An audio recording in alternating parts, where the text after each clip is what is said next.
అందరికీ నమస్కారం. నేను మధులత శివశక్తి. అందరూ ఎట్లున్నారు? చాలా రోజులైంది మీతో ఒక మంచి విషయం మాట్లాడదామని మీ ముందుకు రావడం జరిగింది. చాలా రోజుల నుంచి నా లోపల ఒక డౌట్, అంటే నాకు అనిపిస్తుంది, మీ అందరికి కూడా ఇది నిజమా అబద్ధమా అని అనిపిస్తే కామెంట్ మాత్రం చేయండి. మనకి ఒక మనిషికి బీపీ ఎక్కువైందనుకో మనం ఏం చేస్తాం? ఉప్పు తినడం మానేస్తాం. అదే బీపీ లో అయిందనుకో ఉప్పు తింటాము. ఒక మనిషికి షుగర్ వస్తే అసలు స్వీటే ముట్టుకోవడం మానేస్తాం మనం.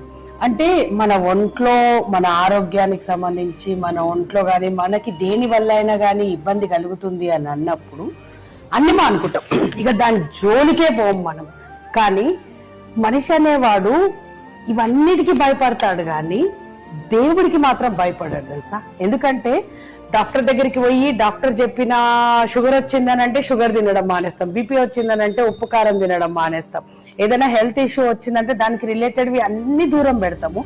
కానీ దేవుడి దగ్గరికి పోయి వచ్చినా కూడా ఎన్ని పూజలు చేసినా ఏం చేసినా పాపాలు చేయడం మాత్రం ఆపట్లేము. ఎందుకు అనంటే రోజు నేను ఎంతో మంది భక్తుల్ని చూస్తూ ఉంటాను.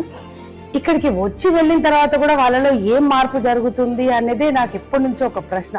మీ అందరికి కూడా ఈ ఆలోచన కరెక్ట్ అనిపిస్తే, అంటే మనం మారాల్సింది. ఒక డాక్టర్ చెప్తేనే భయపడిపోయి అన్ని వదులుకుంటాం, కానీ ఆ దేవుడి ముందుకెళ్ళి ఎన్నో, ఆయన మనకి ఈ జీవితాన్ని ఇచ్చిన ఆయన ముందుకెళ్ళి అన్ని మొక్కుతాము, కోరికలు చెప్తాము, అది ఇది అన్ని చేస్తాం, కానీ మళ్ళీ బయటకు వచ్చి మాత్రం మనం పాపాలు చేయడం మానట్లేదు.